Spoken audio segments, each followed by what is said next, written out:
Hey guys, तो आज हम लोग बात करने वाले हैं एमसीयू के दो सबसे पावरफुल मिस्टिक कैरेक्टर्स के बारे में जो बहुत ज़्यादा पावरफुल हैं। पर अगर कभी इन दोनों में भिड़ंत हो, जैसा कि doctor strange in the multiverse of madness में हो सकता है कि ये दोनों एक दूसरे से लड़ते हुए नजर आएँ, तो क्या होगा जब इन दोनों में भिड़ंत होगी, कौन किस पे भारी पड़ सकता है। तो आज हम इसी बात का फैसला इन दोनों कैरेक्टर्स के appearance, origin, power and abilities को देखकर करेंगे। तो गाइज हम इन दोनों का अपीयरेंस, पावर और ऑरिजिन के बारे में जो कॉमिक्स में दिया है उसके बेस पे नहीं करेंगे, बल्कि जो एमसीयू में दिखाया गया है उसके बेस पे करेंगे।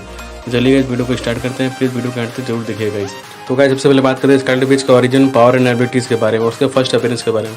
सो गाइस स्कारलेट विच जो कि बहुत जल्द हमें doctor strange in the multiverse of madness में दिखने वाली है, इसका फर्स्ट अपीयरेंस हमें एमसीयू में कैमियो के साथ दिखाया गया था कैप्टन अमेरिका के मूवी में, तो कि द विंटर सोल्जर में 2014 में।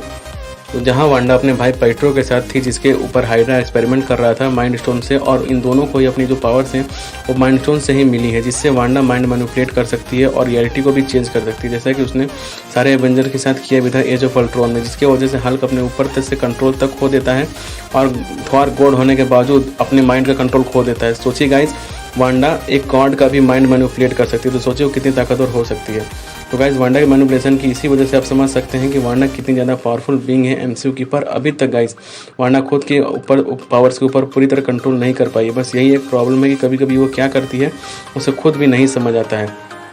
गाइज हमने वांडा के पावर्स को बढ़ते हुए देखा है एमसीयू में। एमसीयू ने उसे दिखाया है धीरे धीरे करके कि वांडा के पावर्स को धीरे धीरे बढ़ाया है, कि किस तरीके से उसकी पावर्स धीरे धीरे इन्वॉल्व होती गई, वो बढ़ते गया है आगे। जैसा इन्फिनिटी वार में उसने दिखाया माइंड स्टोन को टच करना, जो कि किसी भी इन्फिनिटी स्टोन को टच करना किसी भी सुपर हीरो के लिए मौत को छूने के बराबर है। उसने माइंड स्टोन को टच भी किया। उसके बाद थानोस से भी उसने वन ऑन वन बैटल में लगभग थानोस को उसने हरा ही दिया था, अगर थानोस रेन फायर करने को नहीं बोलता अपने सेनापतियों से। तो गाइस मुझे ऐसा लगता है, मुझे पर्सनली ऐसा लगता है कि जो वांडा है वो सारे सुपर हीरो में बहुत ज़्यादा पावरफुल है। और उसके बाद हमें वांडा विजन में भी, सीजन में भी उसका हमें पूरा कॉमिक एक्यूरेट लुक देखने को मिला, और साथ ही ये भी दिखाया गया कि अगाथा के पावर्स को उसने एब्जॉर्व करने के बाद वो कितनी ज़्यादा पावरफुल हो चुकी थी। क्लियरली अगाथा ने भी ये कहा था कि डार्क होल्ड के मैजिक को स्टडी करने के बाद उसकी जो ताकत है वो सॉर्सरर सुप्रीम से भी ज़्यादा बढ़ जाएगी। और अब तो हमने ये ट्रेलर में भी देख लिया मल्टीवर्स मैडनेस की, कि वो डार्क होल्ड की पावर की स्टडी कर रही थी। तो शायद उसने डार्क होल्ड की अगर स्टडी कर लिया है तो बहुत ज़्यादा पावरफुल हो जाएगी, और सच में उसे हराना बहुत ही मुश्किल हो जाएगा गाइस। तो गाइस बात करते हैं अपने डॉक्टर साहब के बारे में, जो कि डॉक्टर स्ट्रेंज।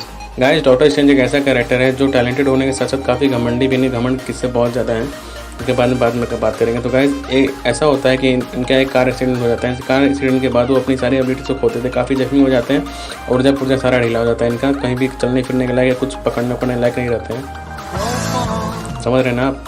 तो काफ़ी जख्मी भी हो जाते हैं। तो उसके बाद गाइज वो फिर मिलते हैं एंशिएंट वन से। एंशिएंट वन से मिलने के बाद उनके स्टूडेंट बन जाते हैं और उनसे जादू और मार्शल आर्ट की ट्रेनिंग लेने लगते हैं। और ट्रेनिंग लेने के बाद जब वो काफ़ी हद तक अपने जादू को सीख जाते हैं, जादू पे कंट्रोल पूरा पा लेते हैं, तो उसके बाद वो बन जाते हैं हमारे महान जादूगर, जिसे हम डॉक्टर स्ट्रेंज के नाम से जानते हैं। गाइस इनके पास कुछ ऐसे इक्विपमेंट भी हैं जिसे वो लड़ने में काफ़ी मददगार साबित होता है फाइट में, जो कि आई ऑफ एगोमेटो है, और क्लॉक ऑफ लेविटेशन, जो क्लॉक ऑफ लेविटेशन को जो कि वो अपने ऊपर पहने रहते हैं, वो उनको उड़ने के लिए बहुत मददगार साबित होता है। तो गाइस आगे चल के ये सॉर्सरर सुप्रीम भी बनते हैं, पर अभी के लिए इनका जो पार्टनर वोंग है वही सॉर्सरर सुप्रीम बना हुआ है। एमसीयू में इनका साइडकिक रूप में हमें ये दिखाया गया है, लेकिन अब वो सॉर्सरर सुप्रीम बन चुका है, क्योंकि एंड गेम में थानोस के स्नैप के बाद जो डॉक्टर स्ट्रेंज जो विलुप्त हो गए थे 5 साल के लिए, उसी बीच इन्हें सॉर्सरर सुप्रीम बना दिया गया था। लेकिन अब गाइज ऐसा खबर निकल के आया है कि वोंग जो है वो इस मूवी में उनका दी एंड हो जाएगा, मर जाएंगे इस मूवी में। उसके बाद तो भाई कौन ही दिखने वाला है, डॉक्टर स्ट्रेंज ही सॉर्सरर सुप्रीम बनेंगे। तो गाइज ऐसे ही कुछ खबर निकल के आई है। गाइज डॉक्टर स्ट्रेंज मैजिक के बेताज बादशाह कहे जाते हैं और एमसीयू में सबसे पावरफुल सुपर हीरो में से एक भी है। तो बात करते हैं इनके पावर और एबिलिटीज़ की, तो गाइज ये मास्टर ऑफ मैजिक भी कहलाते हैं, और एक डॉक्टर होने की वजह से जो इनका माइंड है वो भी काफ़ी जीनियस लेवल का है, जो किसी भी फाइट को लड़ने में काफ़ी सूझबूझ के इस्तेमाल करते हैं। और उसी के साथ ये ट्रेन मार्शल आर्टिस्ट भी, जो हैंड टू हैंड बैटल में भी काफ़ी अच्छे टक्कर देते हैं लोगों को। साथ ही में इनके पास क्लॉक और लेविटेशन भी है, इससे उड़ सकते हैं, और आई ऑफ एगोमेटो भी, जिसकी मदद से एविल मैजिक से लड़ सकते हैं। साथ ही में इन्होंने बुक ऑफ शांति को भी रीड किया हुआ है, जो कि वाइट मैजिक के बारे में काफ़ी कुछ जानते हैं। और ऑर्ब ऑफ एगोमेटो भी है, जो कि क्रिस्टल बॉल है, जो कि यूज़ होता है आने वाले खतरे के बारे में बताने के लिए। और गाइस डॉक्टर स्ट्रेंज को तो माइस्टियस्ट इन द कॉस्मोस भी कहा जाता है। इन्होंने डोरामामू जैसे मॉन्स्टर को टाइम लूप में भी फंसाया है। साथ ही में थानोस से भी वन ऑन वन बैटल में काफ़ी अच्छी टक्कर दी थी, पर आखिर में उनसे हारे गए थे। इनके पास और भी बहुत सारी खूबियाँ से अलग रियलिटीज़ में भी जा सकते हैं, टाइम ट्रेवल कर सकते हैं, पर क्या गाइस ये वांडा से जीत सकते हैं?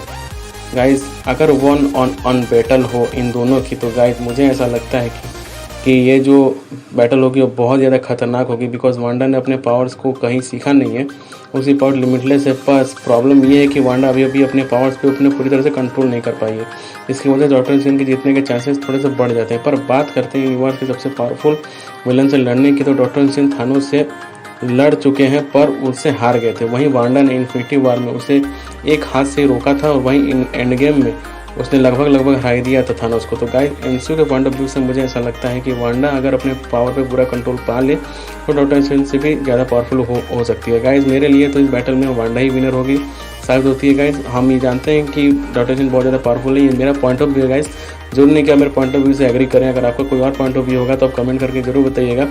और गाइस इस वीडियो का लाइक एम हम 10 लाइक करते रहे तो प्लीज़ करवा दीजिएगा, बहुत ज़्यादा लाइक एम नहीं है, बस 10 है, तो प्लीज़ वीडियो में 10 लाइक करा दीजिएगा। और वीडियो अगर आपको अच्छा लगा होगा तो प्लीज़ चैनल को सब्सक्राइब करिएगा, वीडियो को लाइक करिएगा और अपने दोस्तों के साथ प्लीज़ शेयर करिएगा। चलिए जय हिंद, वंदे मातरम और गुड बाय।